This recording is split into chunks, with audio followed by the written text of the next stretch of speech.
Hello. Namaskar. Okay, what is your name? My name is Kumar Gurung. How old are you? 30-year old. Where are you from? I'm from Nepal. And your family members? 4 family members. Okay.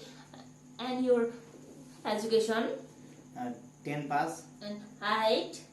Height 5.3. Okay. And weight? 60 kg? 60 kg. Okay. Are you married? Yes. And are you physically fit and ready to work hard? Yes. Okay. Can you work in any company, factory, industry and agriculture, any place there? Yes. Okay. Do you have any work experience? Yes. 7 year. Construction worker. Nepal. Okay. Can you do loading and unloading? Yes. Okay. You are comfortable to do the cleaning and removing? Yes. Okay. Can you do weighting lifting up to 20 to 30 kg? Yes. Okay.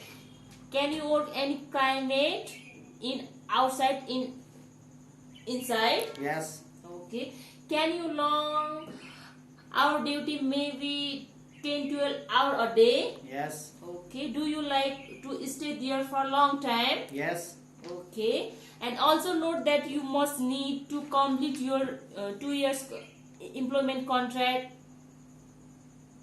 Yes. Okay. So also you need to follow the company rules, regulation and policy. Yes. Okay. Do you have any medical issues? Yes. No. No. Okay. Do you have any of your friends or relatives stay in Europe? No. Okay. Thank you. Thank you. Namaste.